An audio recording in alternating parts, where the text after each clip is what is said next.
거룩하신 아버지 하나님, 2015년 새해를 주셔서 감사합니다. 1월 1일 오늘 새해 첫 아침에 아버지께 감사와 존귀와 찬송과 영광과 능력을 올려드립니다.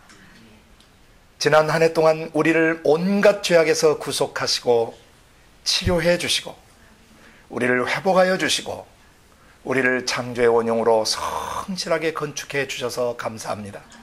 무너졌던 우리의 삶이 다시 회복되게 하시고 더럽혀졌던 삶의 영역들이 정결해지게 하시며, 그리고 짓눌려 있고 상하고 찢겼던 모든 영역들이 싸매어지고 치유되게 하신 것을 감사합니다. 올 한 해도 변함없이 이 구속의 역사, 치료와 회복의 역사, 그리고 우리를 예수 닮게 다시 재건축해 주시는 재창조의 역사가 계속되게 해 주실 줄을 믿고 올 한 해를 아버지와 아버지의 성령과 아버지 그 말씀께 의탁합니다.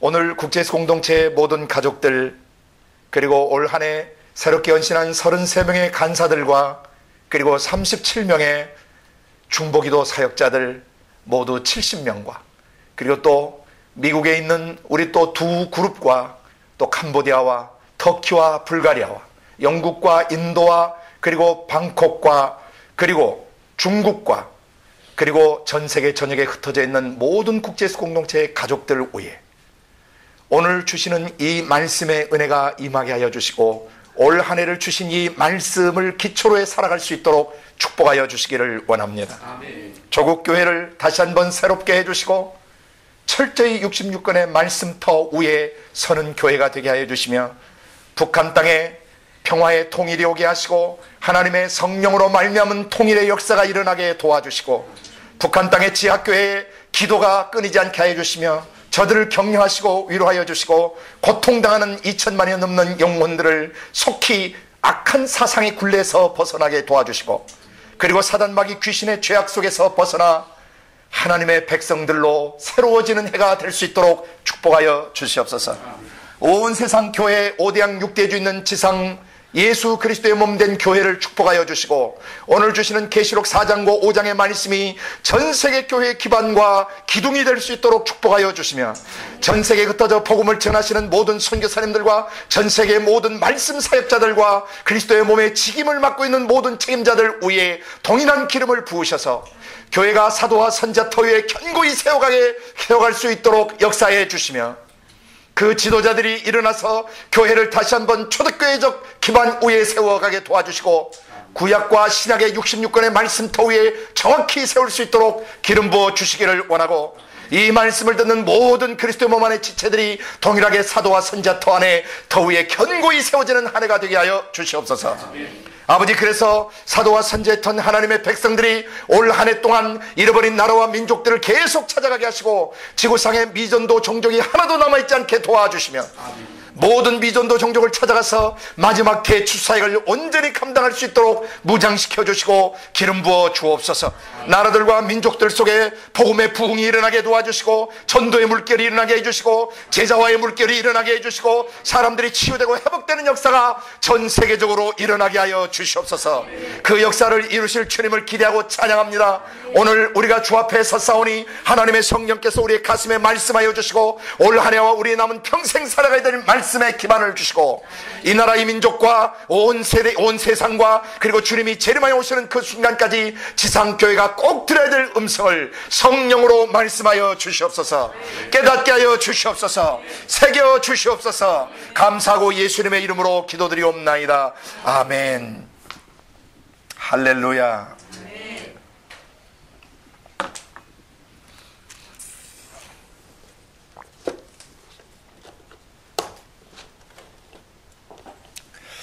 2015년 새해가 밝았습니다. 하나님 우리에게 사날을 주셨습니다. 2015년 한 해 동안 우리 저 자신과 우리 국제예수 공동체가 가야 될 길을 주님 앞에 계속 기다렸는데 계시록 4장과 5장을 기반으로 주셨습니다. 이것은 올 한 해뿐만 아니라 우리 남은 평생 동안 우리 삶에 있어야 될 중요한 기반이기 때문에 2015년을 기점으로 다시 한번 계시록 4장과 5장의 핵심을 기반 삼아서 일어서는 한 해가 되게 하신 줄로 믿습니다.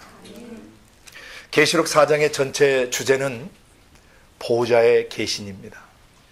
보호자의 계신, 보호자에 앉으신 분. 그 다음에 5장의 핵심 주제는 죽임당하신 어린 양입니다.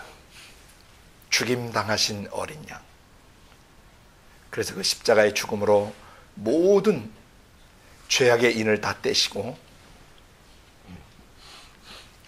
우리의 평생 어머니 탄에서 현재 나이까지 살아오면서 우리 삶에 베어들고 자리 잡았던 모든 죄와 그 죄가 남긴 악한 성품과 못된 기질들, 그리고 또 육체의 질병과 삶의 저주들, 그런 모든 것들을 주님이 죽임당하심으로, 십자가에서 죽임당하심으로 다 못 박아주시고 처형해 주셔서 우리를 자유케 하신 것입니다.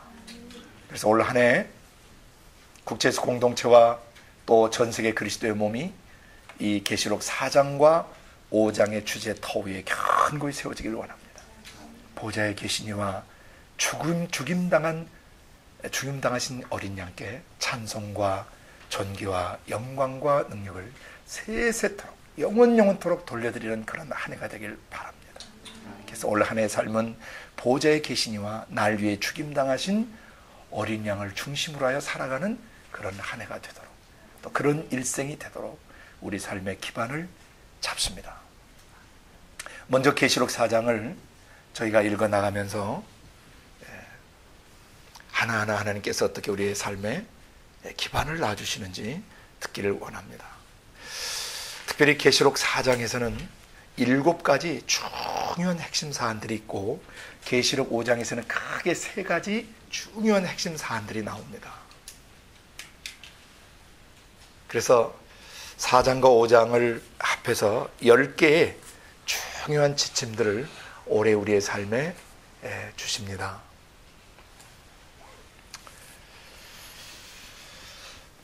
계시록 4장 1절부터 함께 읽어나가면서 하나님의 음성을 듣도록 합니다. 이 일 후에 내가 보니 하늘에 열린 문이 있는데 내가 들은 바 처음에 내게 말하던 나팔소리 같은 그 음성이 가로되 이리로 올라오라. 이후에 마땅히 될 일을 내가 네게 보이리라 하시더라. 다시 한번 같이 읽습니다.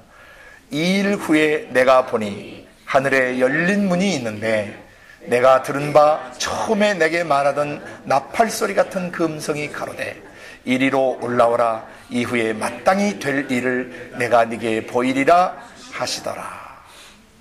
이제 4장부터 22장까지는 이걸 보여주시는 것입니다. 이후에 마땅히 될 일들을 보여주시는 것입니다. 계시록을 이해하기 위해서는 먼저 계시록 1장부터 22장까지 전체 큰 골조와 틀을 이해해야 합니다.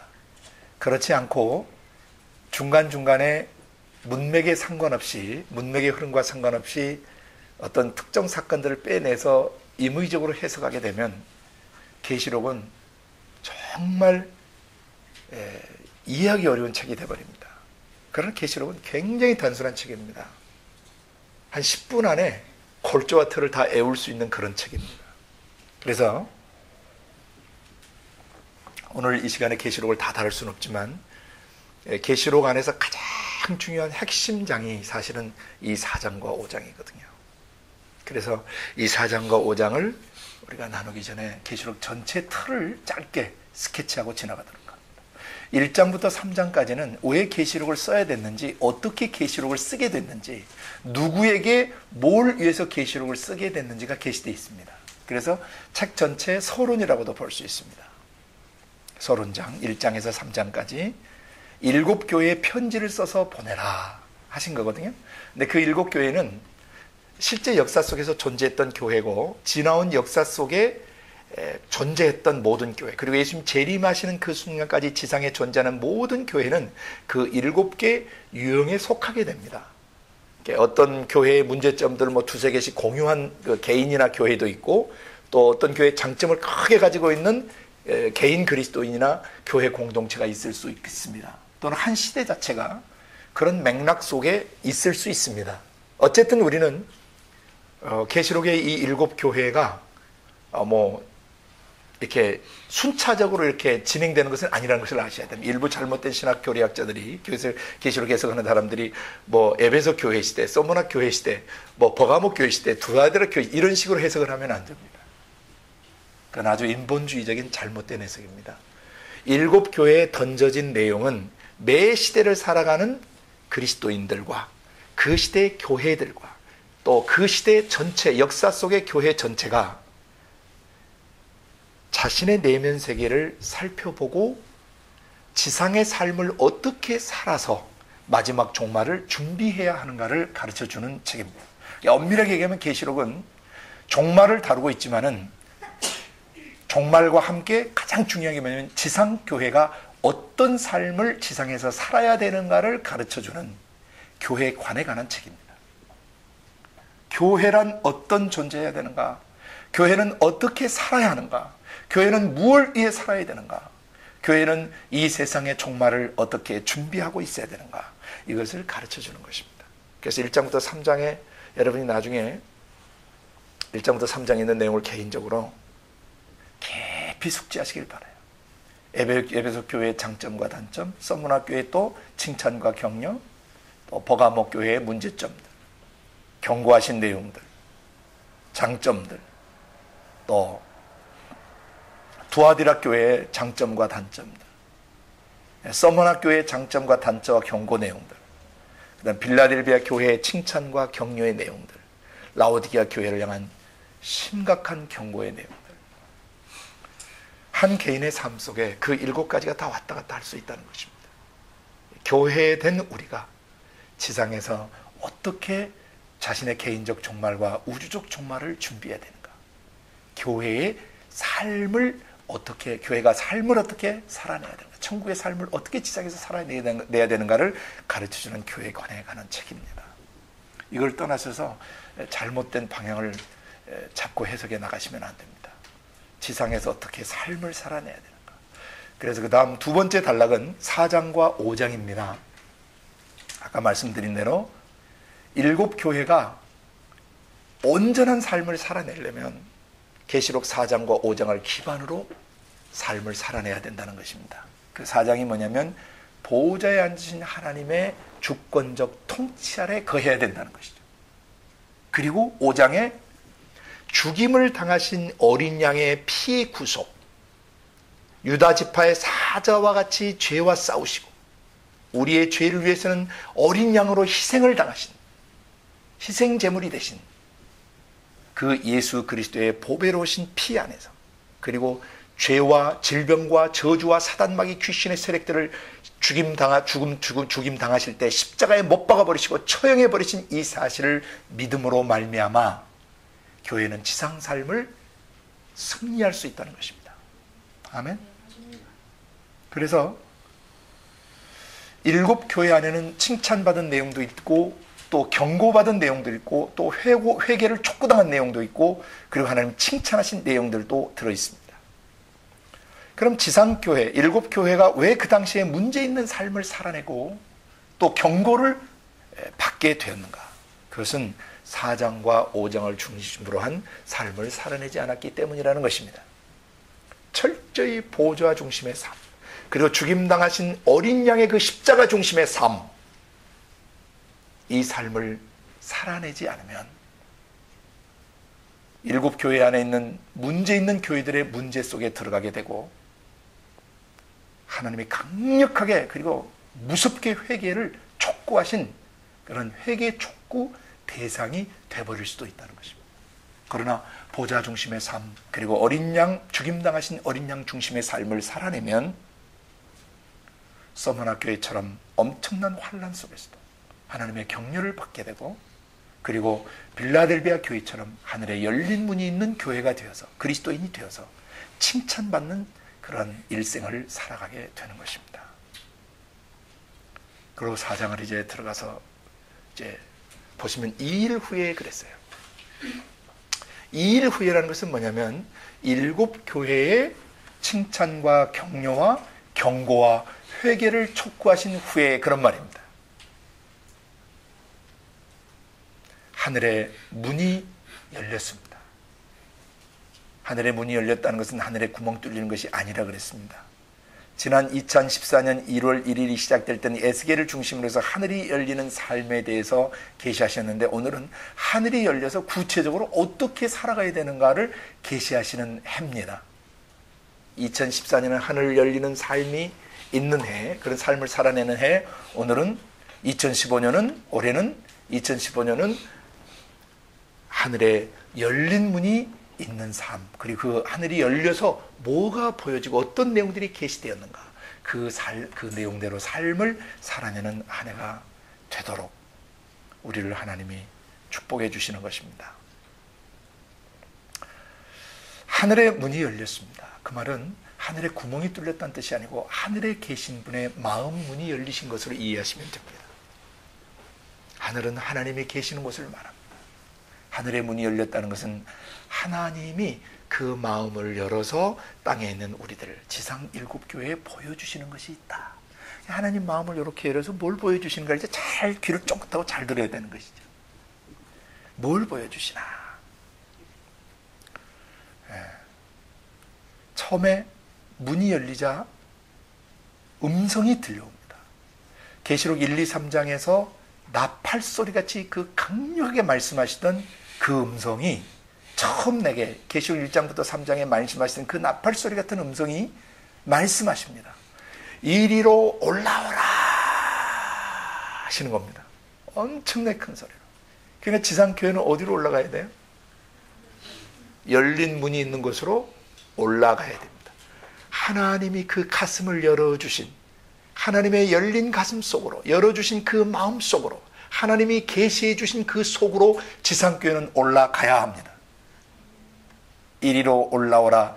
이후에 마땅히 될 일을 내가 네게 보이리라 하시더라. 이게 계시록 22장까지 가는 거예요. 아멘. 이게 전체 단락을 먼저 조금 더 설명드리고 그 다음 해석을 계속 해나가도록 하겠습니다.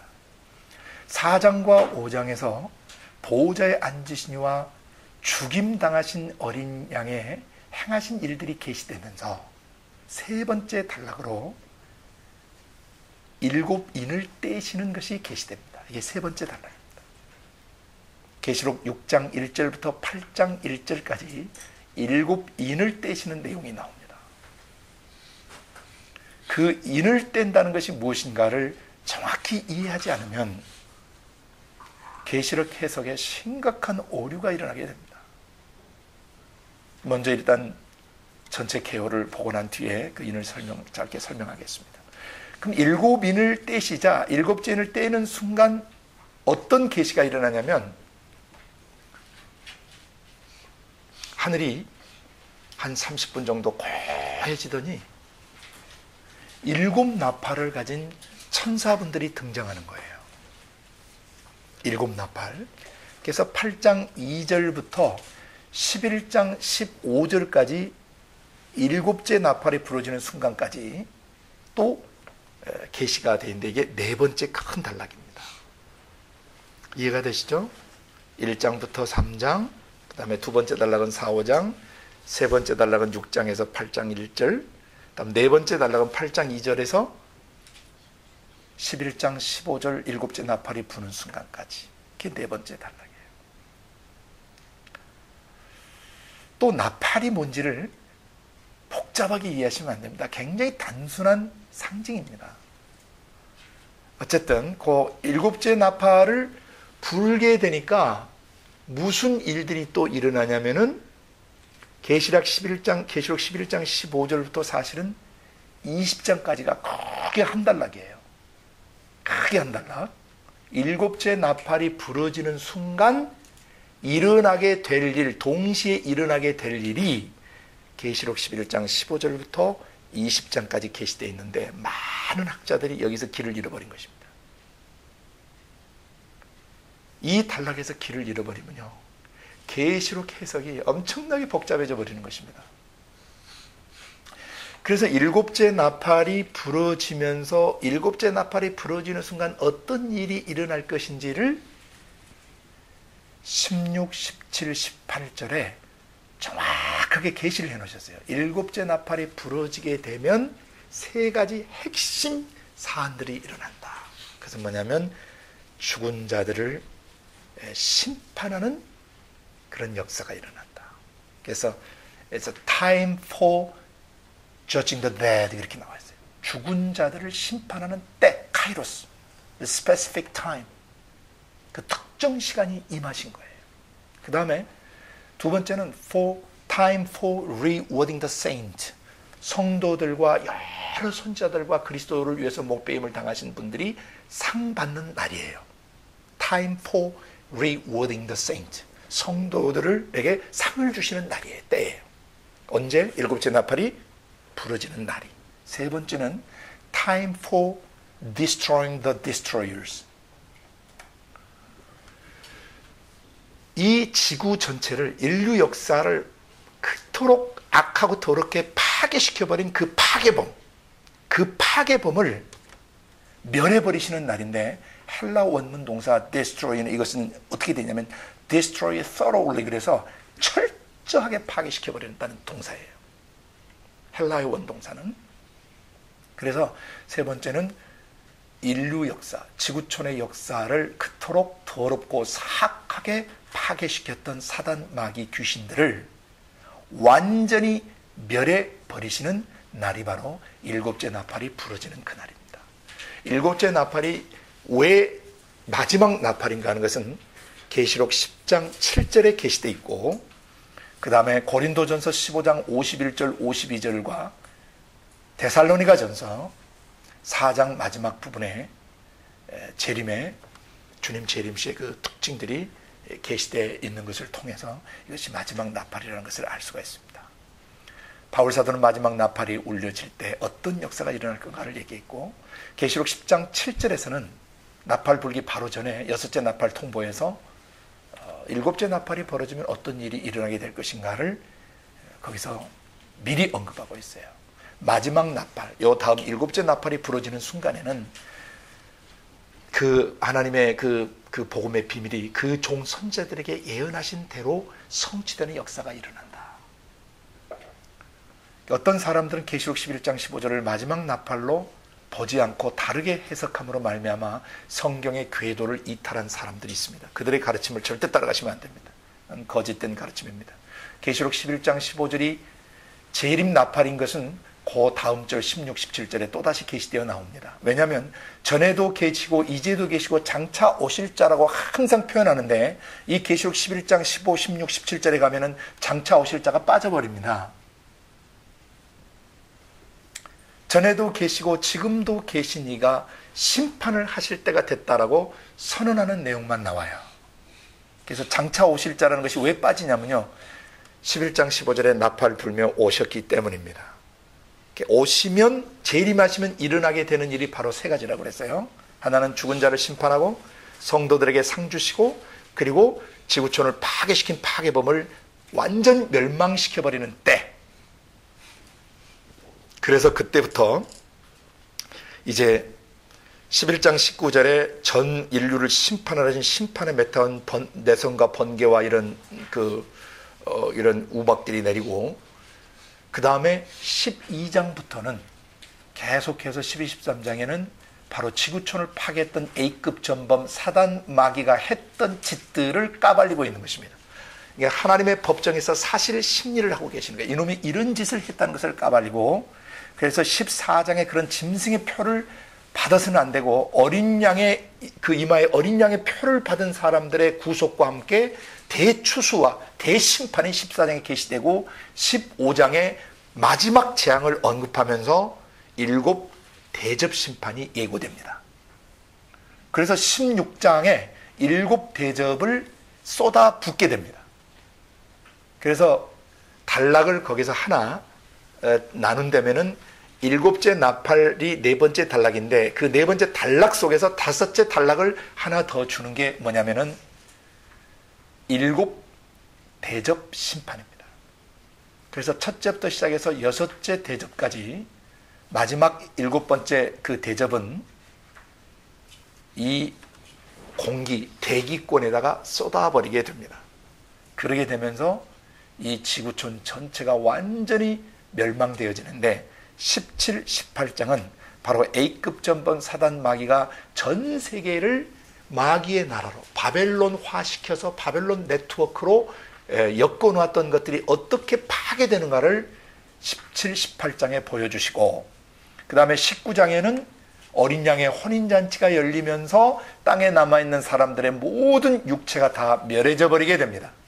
그리고 20장에서는 성도들의 천년 통치가 끝남과 동시에 이제 왕이 오셨으니까 재림에서 오셨으니까 성령의 지상 천년 통치가 끝나고 모든 것들을 이제 예수님께 이양해 드리는데 그때 A급 전범과 그 마귀에 속했던 사람의 영들 바벨론 네트워크에 속했던 그런 죽은 자들의 영들이 심판을 받으려고 옥에서 잠깐 놓일 때 난동을 부렸다가 하늘에서 내려온 그 불로 말미암아 계시록 20장 10절 마귀가 먼저 불못에 던져지게 되고 그 마귀에게 속했던 사람의 영혼들이 그 유명한 백보자 심판을 받게 되면서 어린 양의 생명책에 기록되지 않는 모든 사람은 다 영원한 지옥불에 던져지게 됩니다.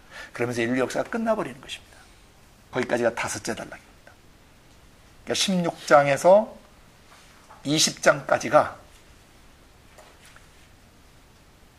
일곱 대접 심판과 그 결과를 계시하신 거예요. 그래서 계시록 11장 15절부터 20장까지 크게 한 단락이지만 그 단락을 일곱 대접 심판을 기점으로 하나 더 나눠서 다섯째 단락으로 만든 것입니다. 이해가 되시죠? 네? 그리고 마지막 여섯째 단락은 계시록 21장에서 22장 5절까지 새하늘과 새 땅 예루살렘의 완전한 회복과 완성으로 끝나게 됩니다. 그게 여섯 번째 단락이에요. 마지막 일곱 번째 단락은 계시록 22장 6절부터 마지막 끝절까지 내가 속히 오겠다라고 말씀하시면서 이 말씀책에 더하거나 빼지 말라는 경고로 결론을 내리십니다. 아멘. 그리고 내가 속히 오겠다니까 마란 아사 그러죠. 이게 아람어예요. 원래 아람어. 예. 속히 오시옵소서. 아멘 주 예수여 속히 오시옵소서. 마란 아사 이러는 겁니다. 원래.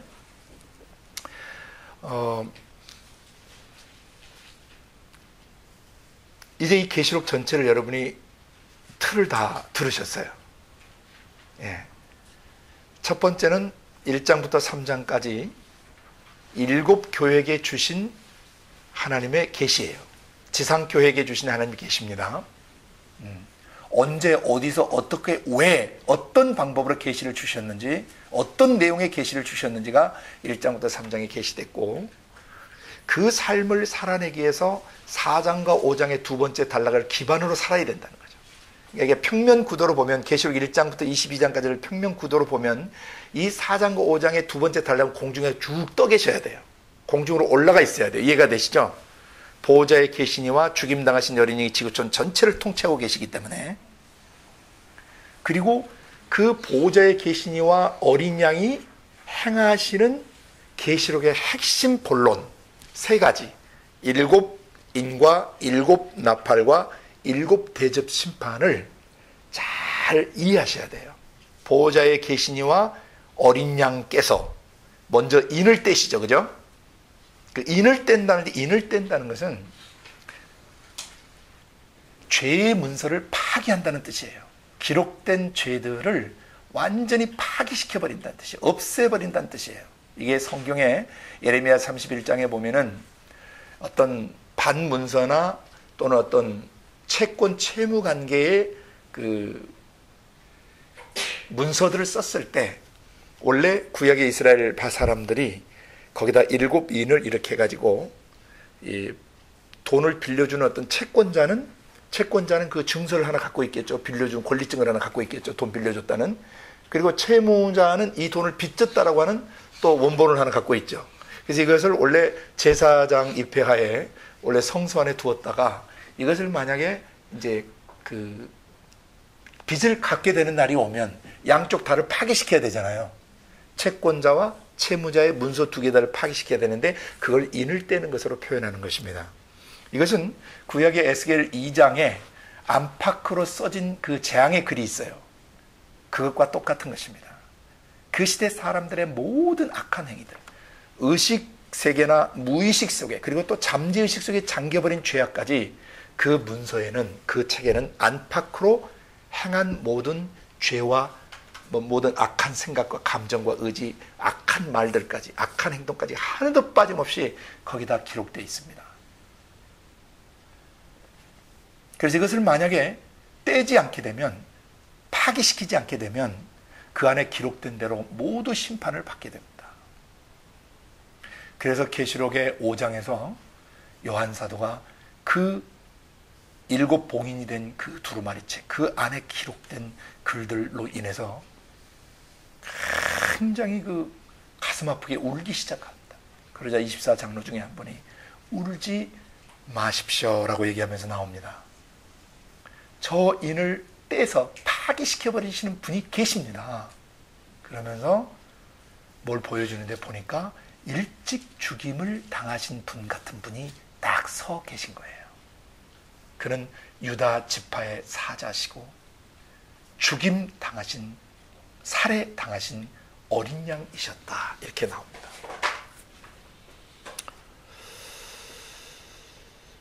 그 말은 예수님이 십자가에서 우리의 모든 죄를 도말했다라고 하는 그 골로새서 2장 14, 15절의 증언을 우리로 하여금 상기시켜 주는 것입니다.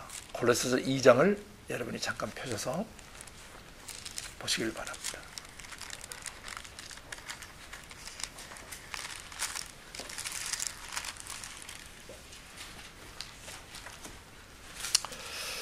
(14, 15절) 같이 읽습니다. 골로새서 2장 14, 15절은 인 떼시는 것과 굉장히 중요한 상관관계가 있는 말씀이기 때문에 예레미야 31장의 말씀과 그 다음에 이 골로새 2장 11절, 2장 14절, 15절 말씀과 함께 메모하시고 기억하셔야 합니다. 시작. 우리를 거스리고 우리를 대적하는 의문에 쓴 증서를 도말하시고 제하여 버리사 십자가에 못 박으시고 정사와 권세를 벗어버려 밝히 드러내시고 십자가로 승리하셨느니라. 이것을 다른 말로 그 죄의 노비문서, 죄의 그 기록 문서를 주님이 십자가에서 다 파시고 도말아 버리셨다는 것과 같은 것입니다. 아멘. 우리를 대적하는 의문에 쓴 증서, 우리의 죄를 지적하고 죄를 기록했던 그 모든 그 죄의 문서를 뭐 해버리시고 도말해 버리시고 제하여 버리사 십자가에 뭐 해버리셨어요? 못 박아 버리셨습니다. 그리고 정사와 권세를 벗어버리는데 정사와 권세를 통해서 역사하던 귀신들의 세력, 귀신들의 파워를 무장해제시키시고 이런 뜻입니다. 무장을 해제시켜버리시고 그것을 그들의 정체를 밝히 드러내시고 십자가로 승리해버렸다. 그 역사에 있던 귀신의 세력들, 악의 세력들, 그런 죄의 세력들을 밝히 공개적으로 십자가에서 드러내셔가지고 공개 처형을 해버리셨다는 뜻입니다. 이것이 바로 죽임당하신 어린 양이 우리의 죄의 문서를 인을 떼서 파기시켜버린 것과 같은 것입니다. 아멘. 죄송합니다. 그리고 계시록 5장에서 예수님이 인을 떼기에 합당하신 분으로 등장하시면서 이제 계시록 6장부터 11장까지 세 번째 단락에서 인을 떼시는데요. 그 인을 떼지 않으면 사람들이 어떻게 죄 때문에 저주를 받게 되는가를 계시하신 것입니다. 그리고 그 인을 떼주시면 어떻게 사람들이 구원을 받을 수 있는가를 계시해 주시는 것입니다. 인을 뗀다는 것은 죄의 문서, 기록된 죄들을 파기시킨다는 것과 똑같은 것입니다. 아멘? 그 다음 나팔은 간단합니다. 구약 성경 시대에 나팔은 뭐였습니까? 통보하는 거였죠. 의사 전달을 하는 것이었죠. 의사소통의 도구였죠. 그죠? 하나님과 사람 사이, 사람과 사람 사이, 부족과 부족 간에 통보 사항이 있을 때 나팔을 가지고 알렸습니다. 그래서 여기서 나팔 메타포는, 나팔을 통한 어떤 그 은유, 비유는, 상징은 뭐냐면은 쉽게 얘기하면 이것과 같다고 그랬죠. 가장 이해하시기, 동네 이장님이 마을 주민들에게, 이장입니다, 오늘 저녁 몇 시에 누구누구네 집에서 회의가 있겠습니다. 예, 알리겠습니다 하고 똑같은 거예요. 예, 그러니까 천국 정부에서 지상교회에게 통보하시는 거예요. 그 7가지 내용을 통보하시는데, 인 떼는 것이나 나팔 떼는 것을 순서로 이해하시면 큰일 납니다. 원으로 이해하셔야 됩니다. 한 원 안에 7개의 내용이 게시되어진 것입니다. 다만 마지막 인만 마지막이기 때문에 순서를 갖습니다. 이해되시죠?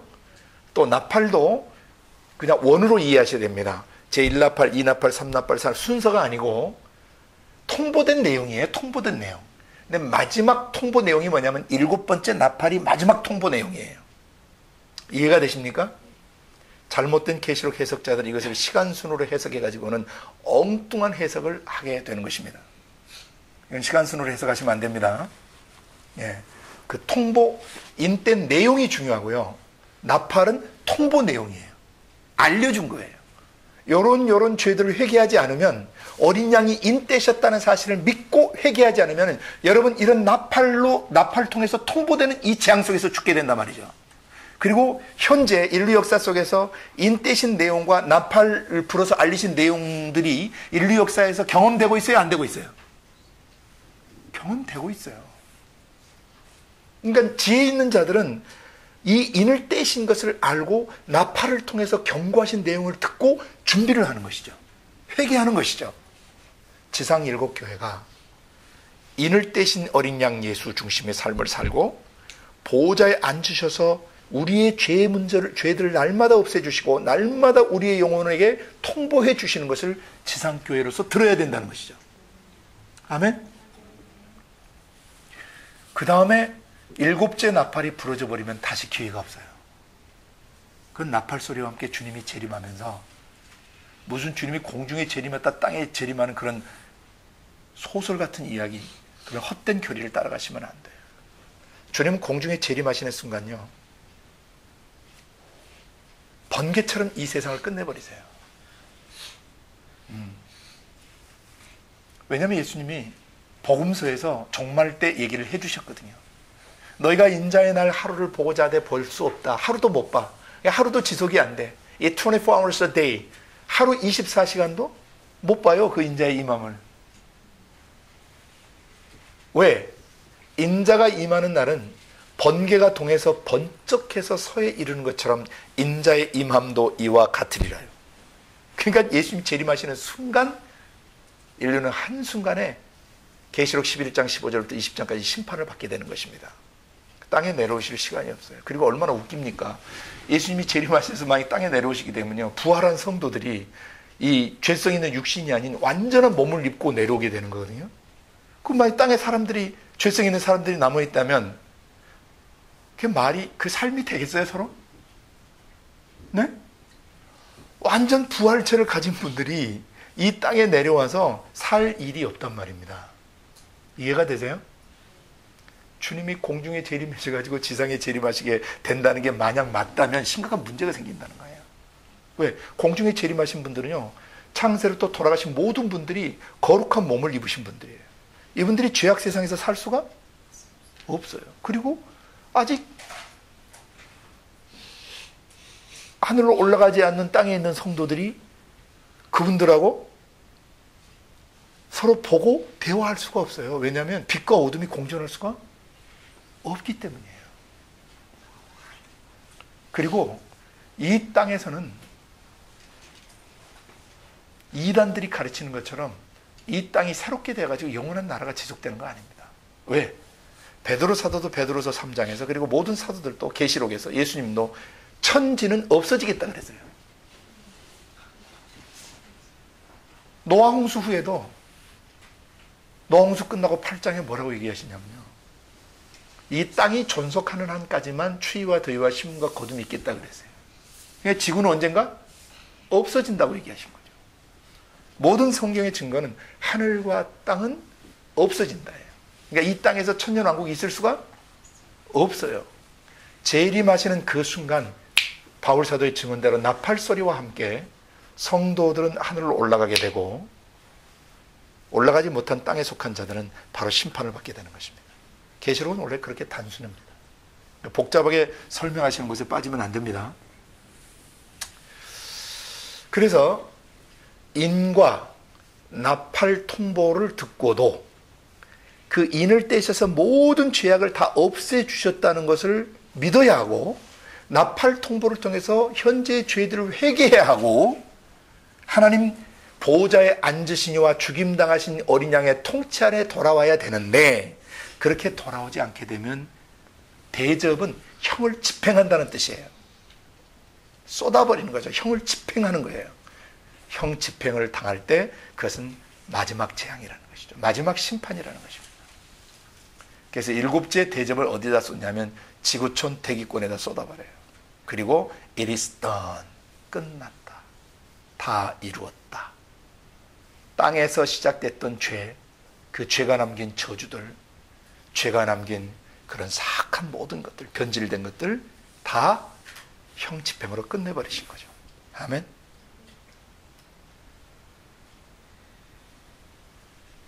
그래서 17, 18장에 그 주범, 대도시를, 거대한 전 세계 대도시를, 영적 대도시를 형성하고 있던 바벨론 네트워크에 속한 자들을 완전히 심판하시자 19장에서 하늘에서 성도들과 천사들이 찬양을 부르죠. 이렇게 심판하시는 것이 옳으십니다 라고 얘기하는 거예요. 아멘. 그리고 나서 보니까 어린 양의 신부들은 공중 혼인잔치에 가 있고 땅에 속한 자들은 육체가 전부 전멸당했어요. 왜? 장군들의 고기와 자유자들과 노비들과 높은 자들과 부자들과 강한 자 약한 자 모두가 다 죽어서 새들이 그들의 고기로 배를 불리우는 역사가 일어나요. 그러니까 다 죽었다는 뜻이에요. 그러니까 육체가 사라진 거예요. 그리고 20장 영체만 남은 자들이 마귀와 함께 심판을 받는 장으로 끝나게 되는 것입니다. 아멘. 그리고 21장에는 너무나 대조적인 역사가 일어나죠. 공중의 혼인잔치로 올라갔던 성도들이 예루살렘 성전을 이루어서 어떻게 영혼이 아름답게 회복됐는가가 잠깐 계시되어집니다. 예루살렘 성전은 건물이 아닙니다. 사람들의 연합체입니다. 거듭난 영혼들에게서 나오는 신적 성품의 빛들로 연합되어 있는 그런 그 생명 공동체, 그 사람들의 영혼입니다. 그래서 여섯째 단락에 새하늘과 새 땅과 함께 예루살렘의 회복을 계시하고 마지막 일곱째 단락 계시록 22장 6절 이하에서 이 성경의 계시록에 기록된 말씀에 더하거나 빼는 자들을 향해서 경고하시고 내가 속히 오리라 하시면서 맞춰진 겁니다. 근데 그게 미래형이 아니고 현재 시상이라는 것을 주목해야 합니다. I will come이 아니고 I am coming soon 이렇게 돼 있어요. 헬라 원문은. 지금 내가 계속해서 반복적으로 오고 있다라고 헬라 원문은 기록하고 있는 것입니다. 미래에 오시는 게 아니에요. 지금 주님은 계속 오고 계세요. 이게 어떤 사람은 자기가 개인적 종말을 맞을 때 예수님을 이미 만나고 죽는 것이죠. 예. 재림의 약속을 받고 죽는 거예요. 예. 그래서 오늘 우리가 2015년 한 해를 열어가면서 이 종말의 시대, 말세 중에 말세인 말세 지말의 이 세대 속에 우리가 2015년을 어떻게 살아내야 하는가? 곧 보호자의 앉으시니와 어린 양 중심의 삶을 살아야 한다. 그렇지 않게 되면 일곱 인과 일곱 나팔과 그다음에 일곱 대접의 심판 가운데 거하게 된다는 것입니다. 계시록 21장과 20장에는 계속 계시되고 있습니다. 거룩한 성 예루살렘에 들어올 수 없는 자들에 대해서 계속 얘기합니다. 순결치 않는 자들. 내면이 예수 피로 씻겨졌지만 그 거룩성과 깨끗함을 유지하지 않는 자들. 성경의 진리 말씀을 잘못 풀거나 잘못 해석해서 거짓 교리를 만들어낸 자들, 거짓말하는 자들, 하나님 외에 다른 우상을 자기 마음속에 두고 하나님의 지배를 받지 않고 잘못된 상의 지배를 받고 사는 자들, 음란한 자들, 살인자들, 이런 자들은 결단코 천국에 들어갈 수 없다라고 계시록에 다시 한번 얘기합니다. 이건 예수님의 복음서의 증언과 그 다음에 바울 사도의 그의 서신서의 증언과 모두 일치합니다. 하나님의 나라에 참여할 수 없는 자, 그리스도의 나라를 상속받을 수 없는 자들에 대한 경고가 있었죠. 인간 신학자들이 만든 교리에 의한 구원론이 아니라 예수님의 구원론과 사도 바울의 서신을 통한 구원론을 바로 이해해야 됩니다. 아멘. 자, 그러면 이제 본론을 들어가 보겠습니다. 긴 시간 동안 30분 가까이 제가 계시록 전체 개요를 설명했는데 너무 중요하기 때문에 여러 번 들으셔서 숙지하고 계셔야 합니다. 그래서 보좌 중심의 삶, 그리고 죽임당하신 어린 양의 십자가 중심의 삶을 살아내지 않으면은 인과 나팔과 대접 심판 속에서 멸망하게 된다는 것입니다. 그러나 보좌 중심의 삶을 살고 어린 양 중심의 십자가 중심의 삶을 정확히 사는 사람들은 새하늘과 새 땅 안에서 새 예루살렘 성전으로 회복되어서 영원한 아버지 집으로 들어가게 된다는 것입니다.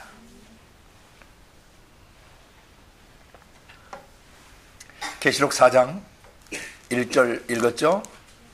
이 일 후에 마땅히 될 일을 내가 네게 보이리라. 보여드렸습니다. 일곱인, 일곱 나팔, 일곱 대접 심판이 계시록의 본론이라. 아멘. 네. 그래서 이제 2절을 보시기 바랍니다. 내가 곧 성령에 감동하였더니 성령의 감동이 아니고 when I was in the Spirit, 내가 성령 안에 있게 됐을 때, 그 말은 성령의 주권적 통치 안에 들어가는 것을 말합니다. 내 지정의가 완전히 성령에게 사로잡히는 것입니다. 감동이라고 하면 또 감각적인 것만 얘기할 수가 있어서 이게 좀 번역을 이렇게 하면 안 됩니다. 원래 헬라 원문에는 감동이란 낱말이 없습니다. 그냥 내가 성령 안에 있게 되었더니, 곧 하나님의 지정의 안에 나의 지정의가 있게 되었다는 뜻입니다. 그때 보라, 하늘에 보좌가 베풀어져 있고 그 보좌 위에 앉으신 분이 계시는데 그 앉으신 분의 모습이 어때요? 벽옥과 홍보석 같고 무지개가 있어 보좌에 둘렸는데 그 모양이 녹보석 같더라. 그래서 보좌와 보좌에 앉으신 분의 모습이 첫 번째 계시됐습니다. 우리의 마음속에 하늘이 열릴 때 맨 처음 보좌에 앉아서 전 세계를 통치하고 계시는 하나님이 보여야 됩니다. 인식되어야 합니다. 그리고 그분이 어떤 모습을 하고 계시는가를 여러 가지로 계시해 주셨습니다. 첫째, 벽옥인데 이 벽옥은 블루 스카이 또는 푸른 빛을 띠는 보석이에요. 푸른 벽자의 벽옥이라고 한 것입니다. 그런데 어떤 이 벽옥은 굉장히 색상이 좀 다양합니다. 그린 컬러도 있고요. 좀 연두 빛깔도 있고요. 여러 가지 제가 보석을 사진으로 한번 봤는데 굉장히 다양하게 있는데 대표적인 것은 이 블루 스카이 색이라고 생각하시면 됩니다. 벽옥과 홍보석은 여러분 알겠지, 붉은색을 띠는 보석입니다. 녹보석은 무지개에는 7색깔이 있고 마지막에 녹보석은 이 에메랄드빛, 그린 컬러를 말합니다. 이 세 개의 색상, 푸른 하늘과 바닷빛, 그 다음에 해가 떠서 붉게 온 세상을 비추는 거, 그 다음 마지막 모든 대자연 풀과 나무들 속에 깃들어 있는 그린 컬러들. 이런 것들은 뭘 보여주냐면요, 하나님이 거기에 좌정하사 다스리고 계신다는 것을 보여주는 것입니다. 그래서 이제 저 하늘을 그냥 보면 안 됩니다. 블루스카이 하늘은 거기에 하나님이 좌정해 계시다는 뜻이에요. 아멘. 통치하고 계신다는 뜻이에요. 근데 비행기 타고 공중 올라가면 그 블루스카이가 안 보여요. 내 하나님이 자연계 안에서 그런 자연적인 빛의 그 현상들을 통해서 그런 것을 우리에게 보여주시는 것은 하늘에 누가 계시다는 거, 보호자에 앉으신 분이 계시다는 것을 계시해 주는 것입니다. 바다 역시 그런 푸른 빛을 띠는 것은, 파란 빛을 띠는 것은 하나님이 통치하고 계시다는 것을 반사해 주는 것입니다.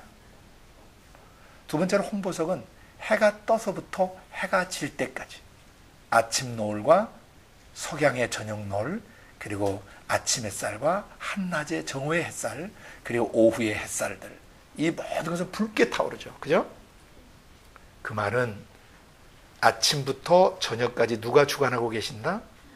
하늘의 하나님이 하늘에 계시기 때문에 그들이 그 색을 내는 거예요. 아멘? 자연계에서 그 색을 반사하면서 하나님이 여기 보좌에 앉아 계십니다. 아침 해가 뜰 때부터 오전, 정오, 오후, 저녁 해질 때에도, 그리고 해가 지고 난 다음에 달빛과 별빛으로 하나님은 계속 자기를 반사하고 계시는 것이죠. 아멘? 그리고 또 하나가 모든 풀과 과일나무들과 채소들 속에 깃들여 있는 이 에메랄드빛, 그린 컬러예요. 죄송합니다.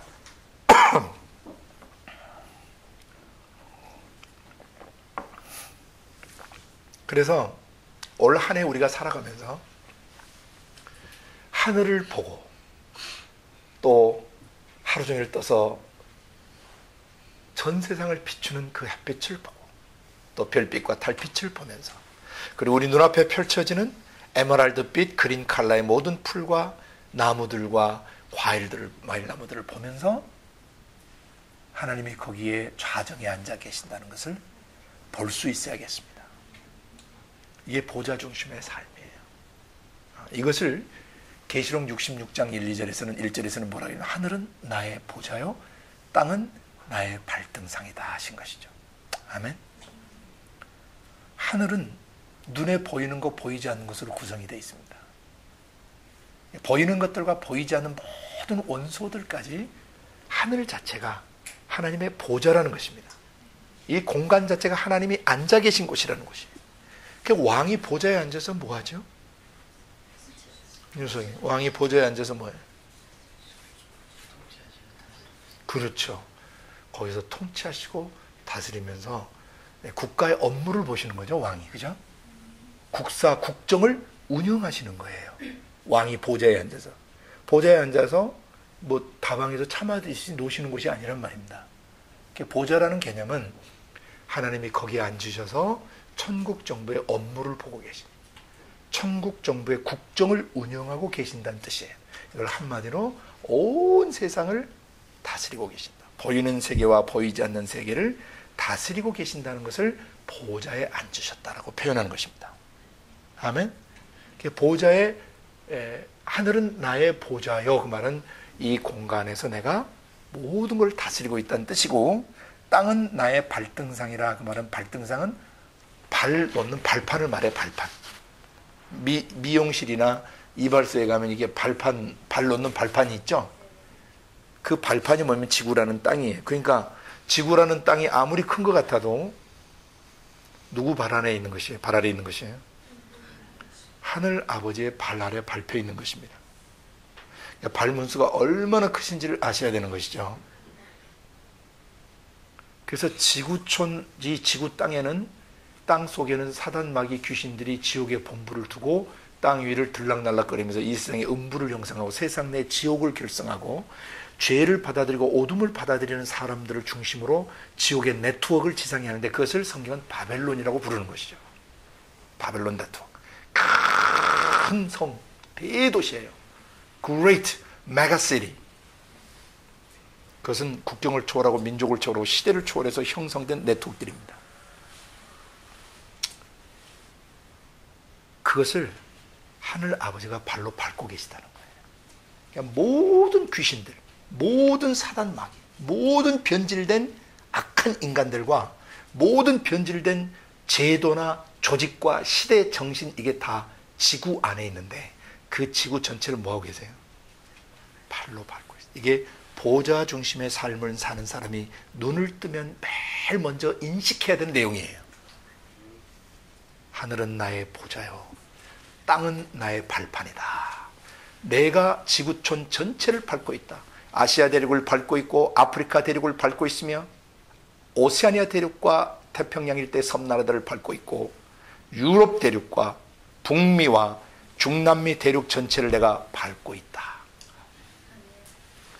올 한 해 동안 이것을 깊이 인식하는 국제에서 공동체 가족들이 되고 전 세계 교회가 되기를 예수님의 이름으로 축복합니다. He reigns. 그가 다스리신다는 거죠. 시편 기자들이 고백했습니다. Our God reigns. 우리 하나님이 통치하신다는 자들의 발길이 얼마나 아름다운가. 그죠? 우리 평생에 일어난 문제들, 전 인류 역사에서 일어난 문제들, 현재와 올 한 해와 현재와 그리고 앞으로 우리가 지상에 존재하는 날까지 겪게 될 숱한 문제들, 예수님이 재림하여 오시는 그 순간까지 지상의 모든 문제들은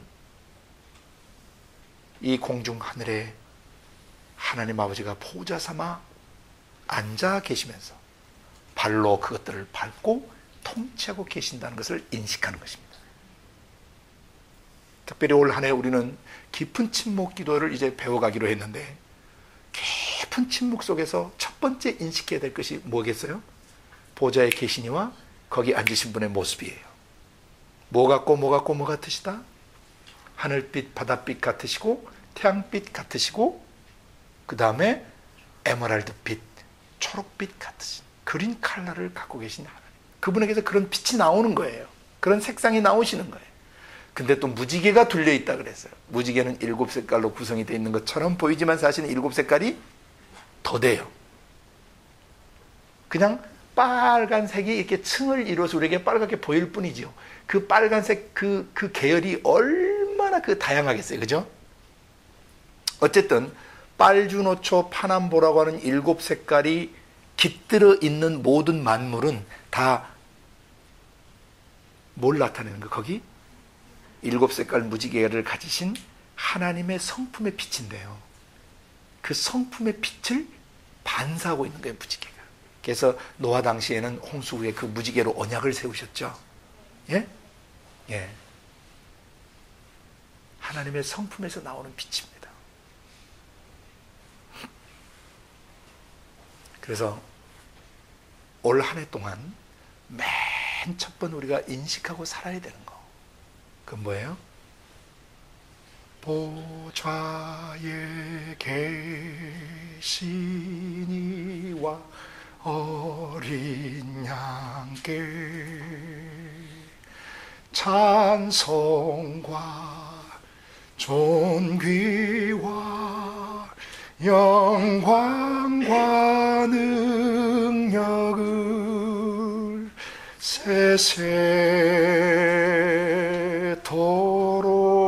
세세토록 돌릴지어다.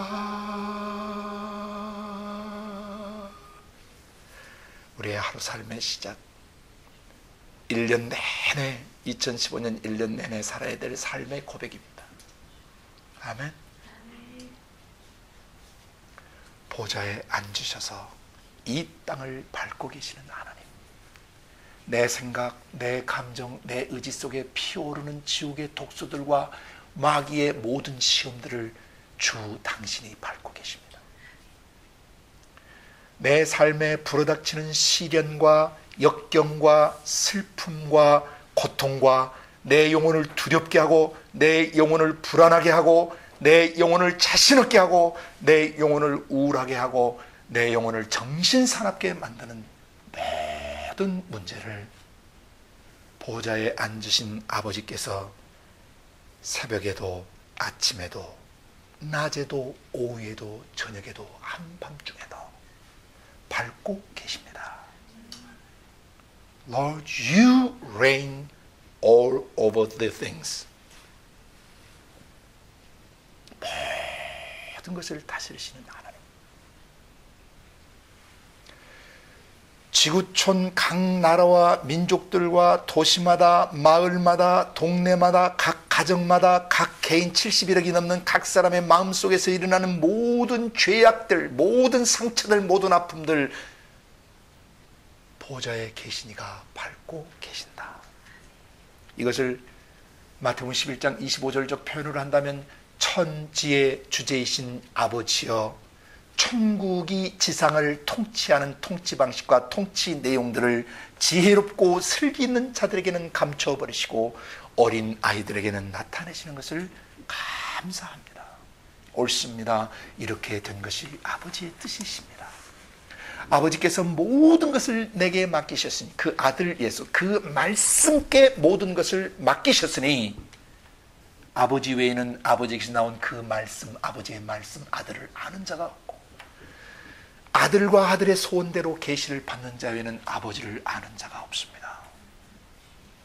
아버지 자신만 당신의 가슴속에서 나온 그 말씀, 그 아들, 그 예수를 가장 정확히 아시는 거예요. 그래서 그 말씀의 계시를 받아야만 아버지의 마음속을 알 수가 있다는 것입니다. 아버지의 마음속을 알 때 천지의 주인이신 아버지를 알게 되는 것이에요. 하늘에 있는 것과 땅에 있는 것들 모든 것을 아버지께서 주관한다는 것입니다.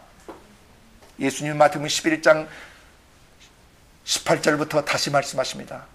하늘과 땅의 모든 권세를 나 예수께 주셨으니, 곧 아버지에게서 나오신 그 말씀께 하늘과 땅의 모든 권세가 주어져 있는 것입니다. 그러므로 아버지 영에서 나오신 그 말씀, 66권의 말씀에 우리의 생명을 드리고 절대 신뢰하며 그분의 그 말씀에 절대 주권 안으로 우리가 들어가야만이 보좌 중심의 삶을 살아낼 수 있어요. 천지의 주제이신 아버지의 지상 통치 안에 거할 수가 있어요. 올 한 해는 보좌 중심의 삶을 살기로 우리가 결정하는 것입니다. 모든 문제를 아버지가 하늘을 보좌 삼아 땅을 발판 삼아 밟으시며 다스리고 계십니다. 진목기도 들어갈 때, 개인기도 들어갈 때, 예배에 들어갈 때마다 반드시 우리의 생각 속에서 맨 처음 이 사실을 인지해야 되는 것입니다. 보좌에 계신 이와 그분의 모습. 아멘. 두 번째입니다.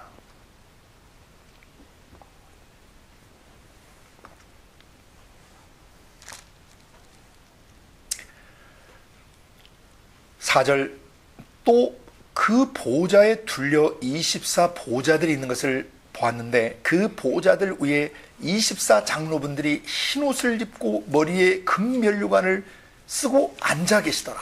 이렇게 계시가 되어 있습니다.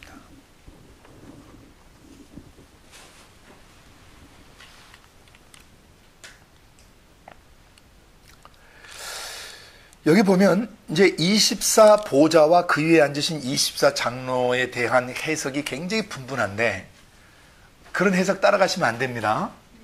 여기 자체 내 계시가 되어 있습니다. 이 24 보좌와 거기에 앉으신 분들이 누군가 두 가지 특징이 나타나고 있어요. 흰옷을 입으신 분들이고 머리에 금면류관을 쓰신 분들이에요. 그러니까 24 장로가 누구냐? 흰옷 입은 사람들, 그 다음 머리에 금면류관을 쓴 사람들. 이 면류관이 헬라어에 두 가지가 있어요. 하나는 왕이 쓰는 왕관의 면류관이 있는데 그건 디아데마라 그래요. 예? 디아데마. 여기에 있는 면류관은 디아데마 왕관이 아니에요. 스테파노스라고 하는 승리하는 자에게 주어지는 승리관이에요. 뭐라고요? 예, 영어에 스테판 있죠, 스테판. 그 스테판이 원래 이 면류관, 승리의 면류관이라는 뜻이에요. 스테파노스, 헬라 원문의 스테파노스. 이게 디아데마가 아닙니다. 왕관이 아니에요. 왕들이 아니란 말입니다. 높은 분이라는 뜻이 아니란 말입니다. 뭐 한 분들이에요? 흰옷을 입고 승리의 면류관을 쓰신 분들에게. 뭐와 싸우다 이겼겠어요? 그렇죠. 자기의 불신, 죄, 음란, 미움, 분노, 짜증, 신경질, 마귀와 마귀놈이 쑤셔 넣는 모든 죄의 유혹들과 또 그 자기 안에 이미 배어들어버린 죄들과의 싸움에서 예수 그리스도의 십자가로 뭐한 사람들이에요? 끝내 승리한 성도들이에요. 그래서 흰옷은 계시록 19장에 가면 성도들의 옳은 행실이라고 나오거든요. 그러니까 이분들이 지상 삶을 어떻게 살았다는 거예요? 네?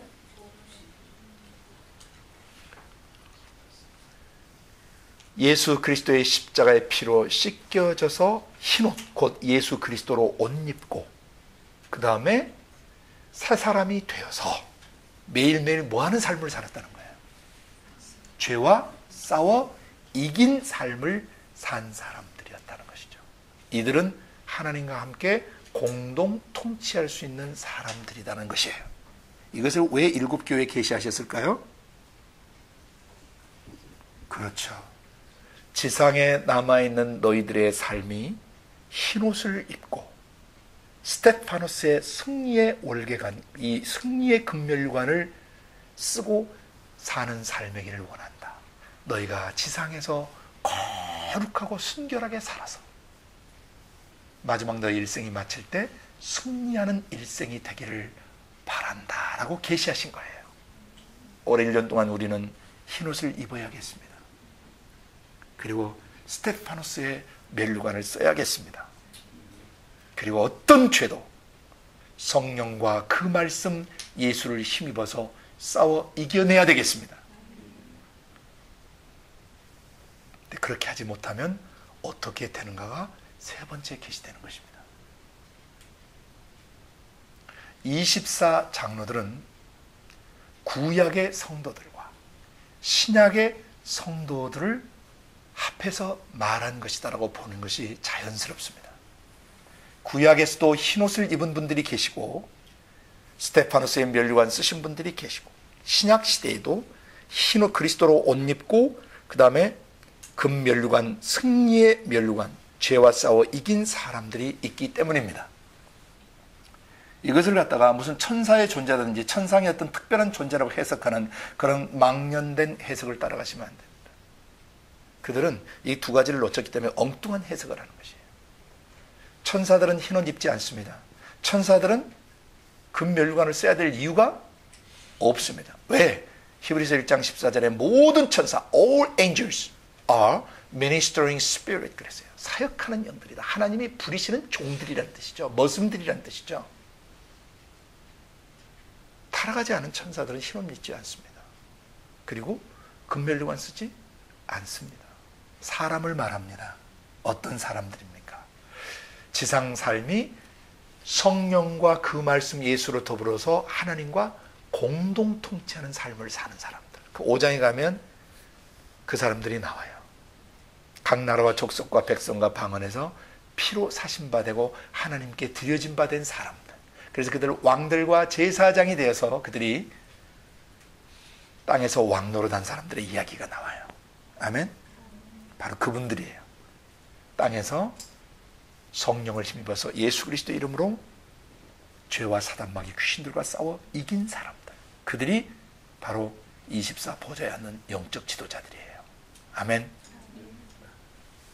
그래서 첫 번째는 보좌가 계시됐고 두 번째는 보좌에 앉아서 하나님과 함께 공동 통치하는 사람들이 계시됐는데 하나님과 함께 공동 통치하는 삶을 살려면 그리스도의 성품으로 옷 입는 흰옷을 입은 사람이 되어야 되고 그 다음에 자기 속에 치고 들어오는 죄와 싸워 이겨서 승리의 금멸류관, 월계관, 스테파노스의 월계관 승리관을 쓸 수 있어야 돼요.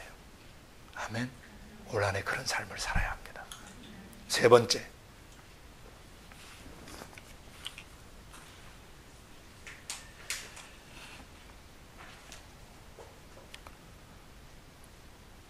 오절에 보면 보호자로부터 번개와 음성과 뇌성이 났다 그렇게 돼 있어요. 이것은 구약 성경을 통해서 보면 하나님이 진노하시고 심판하실 때 형을 집행하러 오실 때 하나님이 어떻게 오시는가를 계시하는 내용입니다. 이 번개, 뇌성 병력들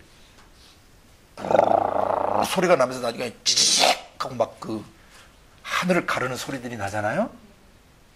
그것은 심판의 메타포예요. 심판을 상징하는 거예요. 그러니까 보호자에 계신 이와 또 흰옷을 입고 그리스도와 함께 공동 통치하는 삶을 살지 않으면 뭘 받을 수 있다는 거죠? 그렇죠. 심판을 받을 수 있다는 것을 지상교회에 계시하신 겁니다. 계시록 7교회가 이것을 읽어야 되는 이유를 아시겠죠? 지상교회가 이것을 읽어야 되는 걸 아시겠죠?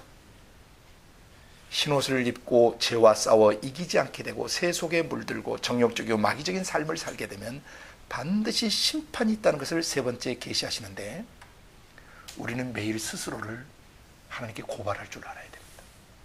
우리 스스로 먼저 하나님께 자원해서 고발을 안 하면 마귀가 여러분을 참수합니다. 항상 하나님 앞에 심판받을 자처럼 말을 하고 항상 하나님의 심판대 앞에 서서 내 속에 죄와 어둠이 없나를 점검하고 회개하는 삶을 살아야 될 것입니다. 왜냐하면 그가 하지 않으면 마지막 날 이 심판대 앞에 서게 되거든요. 네 번째,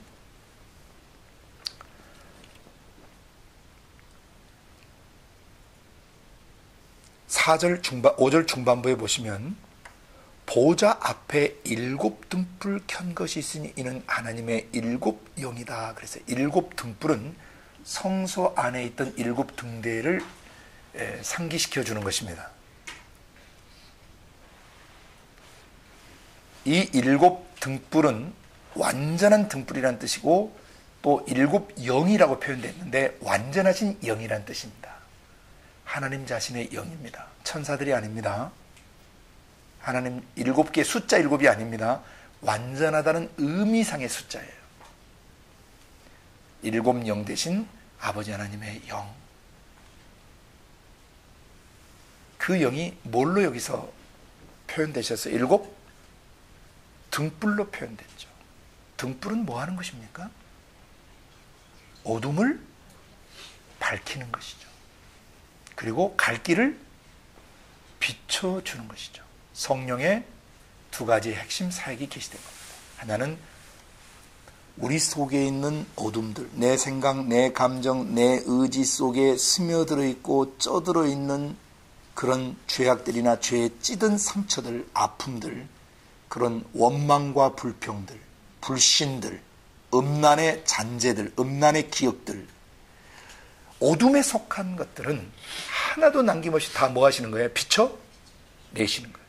이 어둠을 회개하지 않으면 갈 길을 인도받을 수가 없습니다. 이 어둠이 먼저 제거된 뒤에 성령의 불빛은 우리의 가야 될 길, 우리가 살아야 될 삶, 우리가 걸어가야 될 인생 여정, our destiny, the way we should go, 우리가 가야 될 길들을 그 다음에 인도받게 되는 것입니다. 그래서 먼저 7 등불로 죄악과 어둠을 비추시는 거예요. 그러니까 그 세 번째 심판을 계시하셨다면 심판하기 위해서 뭘 켜셔야 돼요? 등불을 켜셔야 되는 거예요. 이게 스토리예요. 연결되는 스토리란 말입니다. 네? 심판하실 때 성령이 죄에 대하여, 의에 대하여, 심판에 대하여 성령이 세상을 책망하시고 정죄하시겠다 그러셨거든요. 이 말은 우리가 올 한 해 동안 네 번째 성령의 등불 앞에 서야 된다는 것입니다. 우리의 마음속을 태어나서부터 현재까지 비춰주시는 그 성령의 내적인 빛 앞에 서야 돼요. 아멘. 그리고 하나가 더 있습니다. 5번째, 6절에 보시면 보호자 앞에 또 수정과 같은 유리 바다가 있더라 이렇게 되어 있습니다. 수정과 같은 유리 바다. 수정 보셨죠? 유리 아시죠? 수정과 유리의 공통된 특징은 뭡니까? 투명성입니다. 다 비추는 거죠. 맑고 투명한 삶을 계시해 주시는 겁니다.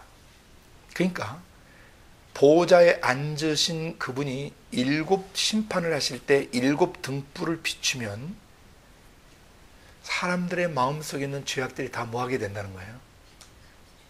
투명하게 다 비춰주게 돼 있다는 것을 상징하는 것입니다. 그러니까 우리가 어디 서야 되냐면요, 수정같이 맑은 유리 바다 위에 서야 돼요. 그럼 내가 비출까요, 안 비출까요? 비춰줄까요, 안 비춰줄까요? 나의 무엇이 비춰질까요? 태내에서부터 현재까지의 삶이 적나라하게 투영되는 것입니다. 아멘. 세 번째 심판의 메타포와 심판 메타포, 네 번째 일곱 등불과, 그죠? 다섯 번째 수정같이 맑은 유리 바다 위에 서는 거. 보호자의 계신 이 앞에 우리의 내면 세계가 어떠해야 되는지를 계시해 주고 있는 것입니다. 지상 일곱 교회, 이 땅에서 예수 믿고 살아가는 모든 사람들은 이 계시록 4장을 통해서 자기 내면을 비춰봐야 하는 것입니다. 안 그러면 마지막에 심판받는다는 것이죠. 아멘? 요 순서대로 오실 수 있겠어요?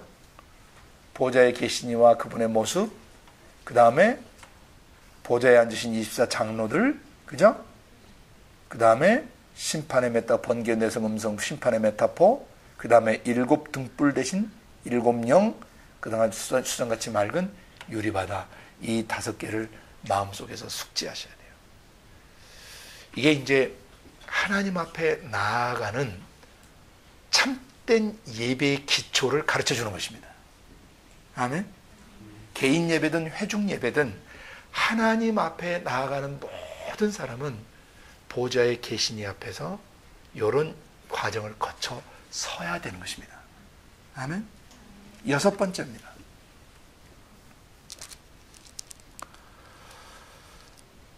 여섯 번째 중간절에 보시면 보좌 가운데와 보좌 주위에 네 생물이 있는데 앞뒤에 눈이 가득하더라. 네 생명체에 대한 이야기입니다.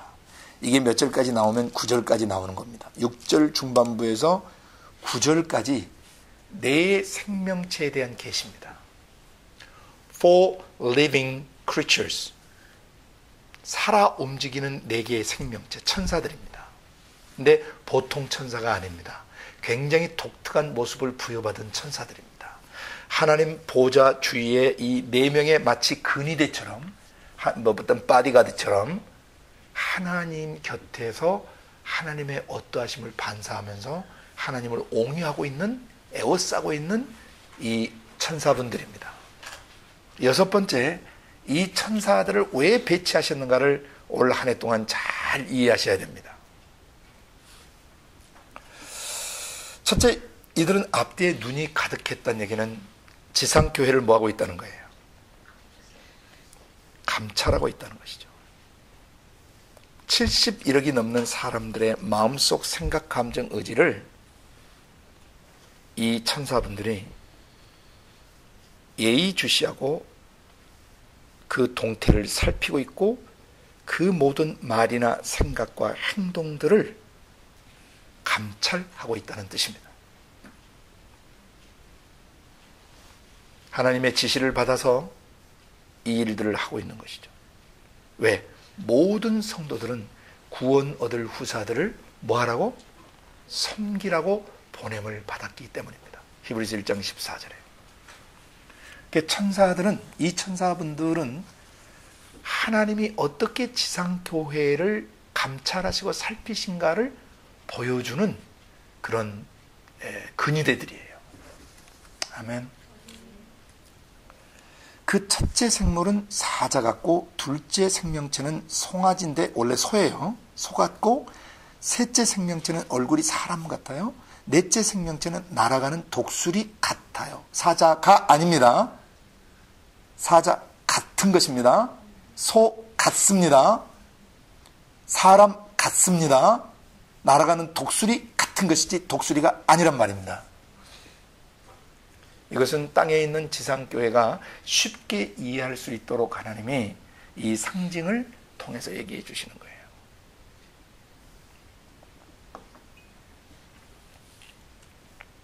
그래서 보십시오. 사자는 이해하기 쉬워요, 어려워요? 너무 쉬워요. 계시록은 어려운 책이 아니에요. 사자같이 용감하고 강한 동물은 없는 것이죠. 그래서 사자의 용맹성처럼 하나님이 지상 7교회를 유다 지파의 사자가 돼서 지키시고, 나니아 연대기에 나오는 아슬란이라는 그 사자가 나오죠. 아슬란이란 말은 터키 말로 사자란 뜻이에요. 터키 말을 쓰고 있어요. 아슬란.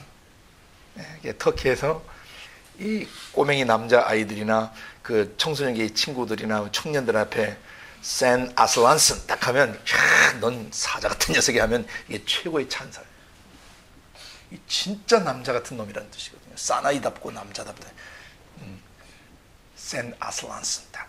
야, 넌 정말 용감한 사람이다. 넌 정말 남자다운 놈이다. 여기에서 사자는 죄와 싸우시되 사자처럼 싸우시는 하나님, 그리고 죄악을 찢어 발기시되 사자처럼 찢어 발기시는 하나님의 모습을 이 천사 통해서 계시하신 겁니다. 구원 얻을 후사들 지상교회를 섬기는 이 천사의 첫 번째 모습은 사자와 같은 용맹성을 지닌 자였습니다. 여러분도 자기 하나님을 알고 강화해져서 사자처럼 용맹을 바라는 그런 전사들이 되시길 바랍니다. 두 번째는 소입니다. 소는 크게 두 가지를 합니다. 농경사회에서 밭을 갈고 또 하나는 짐을 실어 날라주는 역할을 합니다.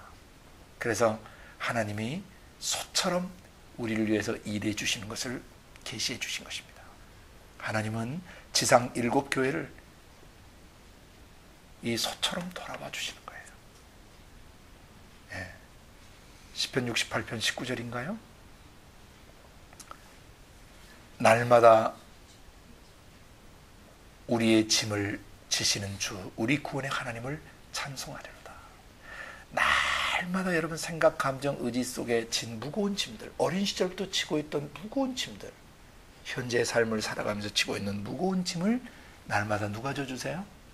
아버지가 성령과 말씀으로 그 짐을 대신 져주시고, 수고하고 무거운 짐을 졌구나, 넌 내게로 오너라, 내가 너를 쉬게 해줄게. 난 마음이 온유하고 겸손하지, 내 온유와 겸손의 멍에를 메고 내게 배워야 돼. 온유와 겸손은 천지의 주제이신 아버지 주권 안에 들어가는 삶을 말하는 거예요. 그게 온유하고 겸손한 것이에요. 아버지가 다스려주고 통치해 주신다, 그 주권 안으로 들어가는 것을 온유하고 겸손하다 그래요.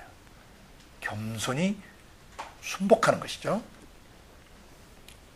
그 손은 날마다 우리의 짐을 져주시고, 또 하나 우리의 마음을 깊이 쟁기 갈아주시는, 우리의 마음밭을 갈아엎어 주시는, 매일매일 매너리즘에 빠지고 악한 습관에 빠지고 못된 삶을 살아서 마음을 황량한 벌판 만들어버리고 쓸모없는 땅으로 만들어버리고 굳어진 땅으로 만들어서 경작할 수 없는 그런 못된 마음 상태,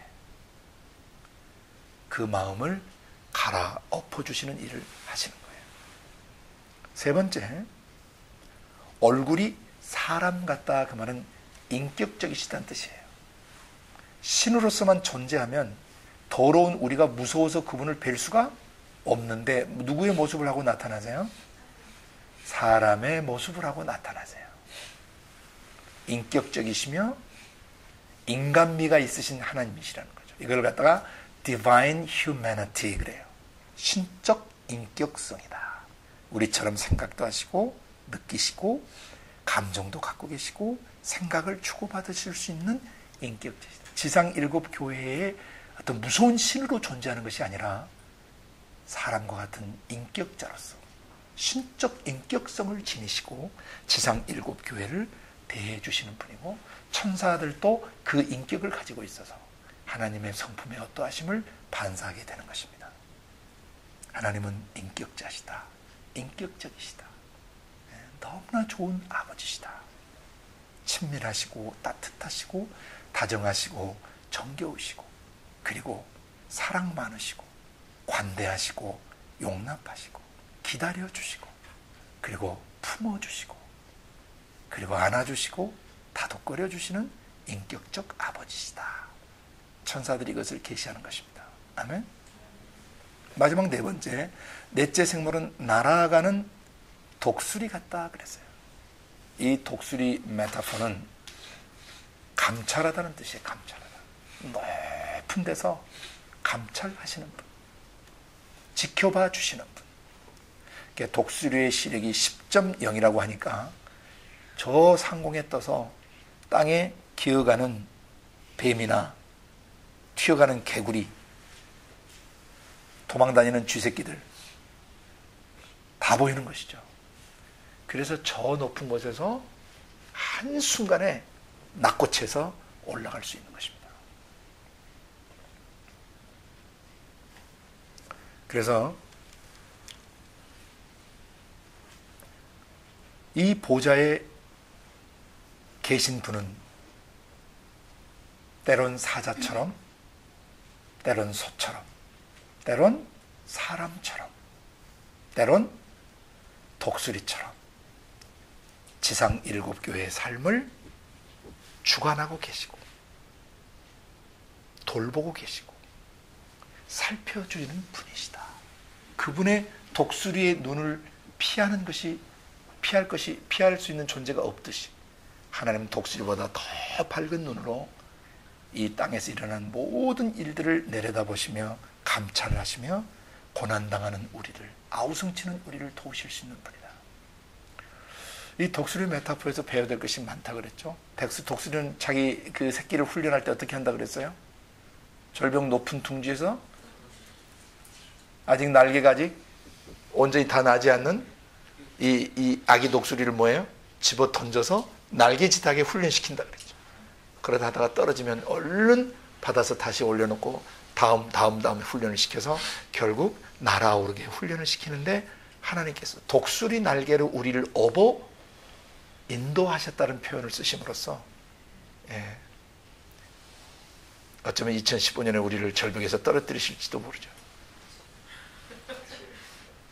우와 살려주세요. 그것을 수십 번 훈련해서 결국 몇 개월이 지난 다음에는 어깨가 견고해지고 날개가 견고해져서 하늘 창공을 날아오르는 독수리가 되게 할 것이에요. 비상하는 독수리. 또 독수리는 태풍이 불 때, 무서운 태풍이 불 때 작은 새들은 다 도망가 숨지만은 독수리는 그 태풍을 기다리고 있다 뭐 한다 그랬죠? 함께 타고 날아오른다 그랬어요. 그래서 상공 5km 이상을 날아올라서 무풍지대로 들어가 버리는 것이죠. 하나님은 너무나 고통스러운 우리 영혼을 독수리처럼 날아오르게 도와주시는 분이세요. 그 강한 손으로 독수리가 그 날카로운 강한 그 발로 자기 새끼를 움켜쥐듯이 지치고 상한 우리 영혼, 낙심하고 좌절하고 쓰러져 있는 우리 영혼을 움켜쥐시고 인생의 태풍이 불어오고 삶의 시련이 불어닥칠 때 무풍지대로 날아오르게 하시는 분이시라는 겁니다. 아멘. 올 한 해 동안 내 곁에 사자처럼, 소처럼, 그리고 낯선 인격을 가진 그 사람처럼, 그리고 강한 독수리처럼 나와 함께 하시는 그 주님을 중심으로 살아가는 한 해가 되기를 바랍니다. 그리고 그들이 뭐 했습니까? 8절에 네 생물이 각각 6 날개를 가지고 있는데 그 안과 주위에 눈이 가득하더라. 그건 살펴본다는 뜻이에요.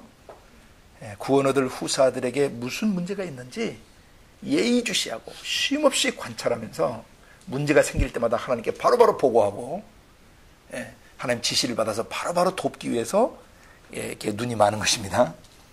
그들이 밤, 낮 쉬지 않고 이르기를 거룩하다, 거룩하다, 거룩하다. 주 하나님 곧 전능하신 이여 전에도 계셨고 이제도 계시고 장차 오실 분이시다 하고는 그 네 생명체들이 영광과 존경과 감사를 보좌에 앉으사 세세토록 사신 이에게 돌려 드리더라. 천사들이에요.